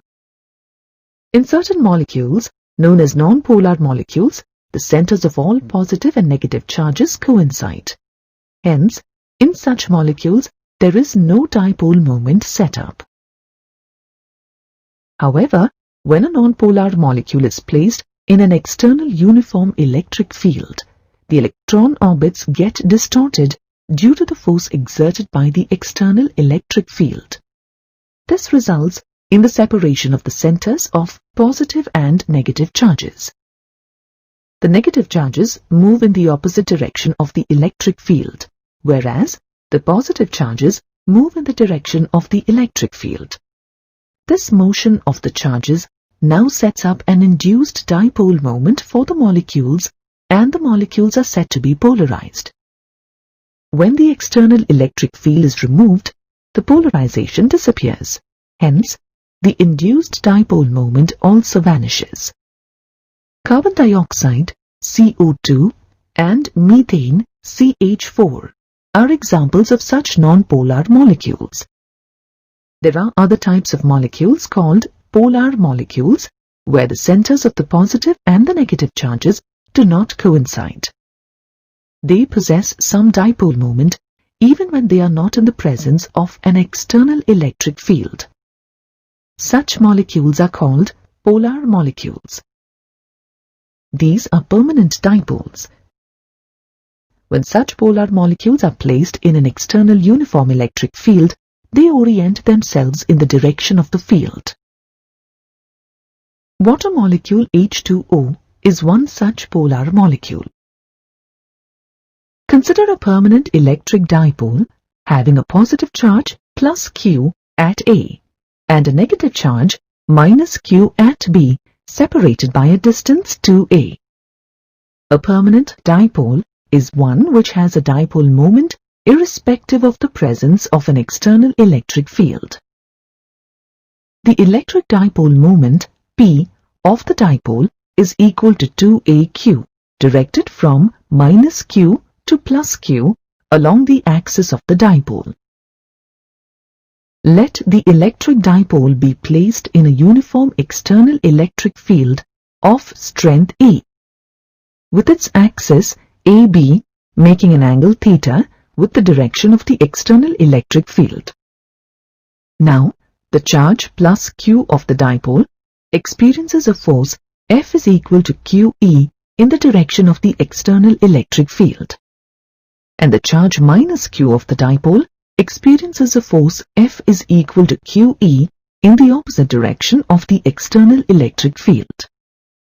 We see that on the dipole there are two equal and opposite forces along different lines of action, and hence we can say that the dipole experiences a couple which is the net torque on the dipole. This couple rotates the dipole until it is aligned with the direction of the external electric field. However, the net force on the dipole is zero, since it experiences equal and opposite forces. Since the net force on the dipole is zero, the couple on it is independent of the origin. The magnitude of the torque on the dipole is equal to the product of the magnitude of each force F and the length of the couple arm AD. The torque tau is equal to F into AD. Hence, tau is equal to QE into AD. In the triangle ADB, sin theta is equal to AD by AB. Since AB is equal to 2A, we have sin theta is equal to AD by 2A. Therefore, AD is equal to 2A sin theta. Substituting the value of AD in the expression for torque, tau, we get tau is equal to QE into 2A sin theta, or tau is equal to 2A QE sin theta. But the dipole moment P is equal to 2AQ. Therefore, we have torque tau is equal to PE sin theta. This is the expression for a torque experienced by a dipole when placed in a uniform external electric field. Since PE sin theta is equal to P cross E, we have torque tau is equal to P cross E. If the angle theta is equal to 90 degrees, sin theta becomes 1, and hence the torque on the dipole reaches its maximum. Tau max is equal to PE.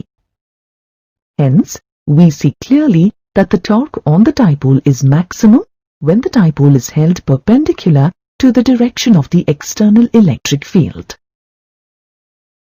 When the dipole is placed such that its axis AB is parallel to the external electric field, then the angle theta is equal to 0 and sin theta is 0, and hence the torque on the dipole is equal to 0.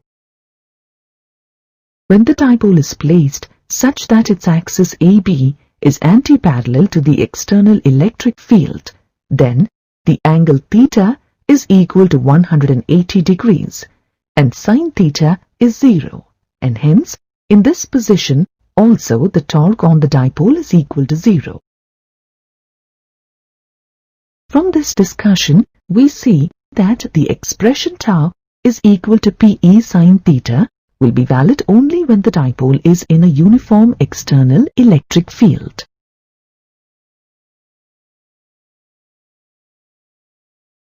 But when it is placed in a non-uniform external electric field, then the charges plus Q and minus Q of the dipole do not experience equal and opposite forces. Each experiences a force of unequal magnitude, say F1 on plus Q and F2 on minus Q, in different directions depending on the direction of the electric field strength at their respective locations. Hence, there is a net force on the dipole. In an external electric field of increasing magnitude, If the dipole is placed such that the dipole moment is in direction of the increasing field, then the net force on the dipole will be in the direction of the increasing field. Conversely, if the dipole is placed such that the dipole moment is in a direction opposite to that of the increasing field, then the net force on the dipole will be in the direction of the decreasing field. In general, the net force on the electric dipole depends on the angle made by the dipole moment with the external electric field. We know that when a dry plastic comb is run through dry hair, it gets charged by the method of friction. This dry comb can then attract pieces of paper. Here the pieces of paper are not themselves charged, but the electric field created by the charged comb induces a net dipole moment in the pieces of paper in the direction of the electric field. The electric field of the comb is non-uniform, and it exerts a net force on the pieces of paper having a net induced dipole moment. Thus, the pieces of paper move towards the comb because of the net force on them. Let us consider an infinite plane sheet of charge carrying a uniformly distributed positive charge. Its surface charge density, sigma, is the charge per unit area of the sheet. That is, sigma is equal to Q by A, where Q is the charge on the sheet distributed over an area A. We can represent it as Qn is equal to sigma into A. Let the sheet be aligned parallel to the YZ plane such that the normal to this plane sheet of charge is along the x-axis. The electric field due to the positive charge will be directed away from the positive charge. In order to calculate the electric field strength, at a point P near the sheet of charge, let us now consider a Gaussian cylinder, one of the plane faces of which passes through P, and as such, the plane face is parallel to the plane of the sheet of charge. The point P is at a distance x from the sheet of charge. The point P lies on the circular surface of the Gaussian cylinder. We see that the cylinder extends to the other side of the sheet of charge, and the plane faces of the cylinder are equidistant from the plane sheet of charge. Let the plane circular faces of the cylinder be marked as 1 and 2, and the curved surface of the cylinder be 3. The total electric flux, phi, through the Gaussian cylinder is the sum of the electric flux, phi 1, phi 2, and phi 3 through the surfaces 1, 2, and 3 respectively of the Gaussian cylinder. Let this be equation 1. Let us first calculate the electric flux phi 1 through surface 1. According to Gauss law, we can write phi 1 equal to integral d phi 1. Here, d phi 1 is the electric flux through a small element of area dA on surface 1. d phi 1 is equal to E dot dA, where E is the electric field strength at the local element considered, and dA is the area vector with respect to the local element considered. Since E and dA are parallel to each other, E dot dA is equal to E dA cos 0, which is equal to E dA. Let this be equation 2. It is important to note that E is constant in magnitude for all points on S1. Now, phi 1 is equal to integral E dA. Since E is a constant, it is taken out of the integral. Then, phi 1 is equal to E into integral dA. Integral dA is equal to A, where A is the area of S1. Therefore, we get phi1 is equal to EA. Since surface 2 is equivalent in all aspects to surface 1, the electric flux through surface 2, phi2, is also equal to EA. Now consider surface 3, which is the curved surface of the Gaussian cylinder. At every point on the Gaussian cylinder, the electric field strength E and the outward normal to the surface, which represents the area vector, are perpendicular to each other. As the angle between the area vector and the direction of the electric field is 90 degrees, and as cos 90 degrees is 0, we have the flux phi3 is equal to EdA cos 90, which is equal to 0. Hence, no flux passes through this surface. Thus, the flux phi3 through this surface is 0. Substituting the values of phi1, phi2, phi3 in the expression for total flux phi, we get phi equal to 2EA. Let this be equation 3. According to Gauss law, phi is equal to Qin by epsilon naught. Substituting the value of Qin, we get phi is equal to sigma A by epsilon naught. Let this be equation 4. From the equations 3 and 4, we get 2EA equal to sigma A by epsilon naught. Simplifying this expression, we get E equal to sigma by 2 epsilon naught. Let this be equation 5. The expression for the electric field due to the infinite plane sheet of charge shows that the electric field strength due to it is independent of x. Vectorially, E is equal to sigma by 2 epsilon naught into n cap, where n cap is the unit vector perpendicular to the plane and passing away from it. If sigma is negative, then n cap will point towards the sheet of charge, and if sigma is positive, then n cap will point away from the sheet of charge. Thus, for an infinite large planar sheet of charge, the expression for E as given by equation 5 is approximately true in the middle regions of the planar sheet, away from the ends.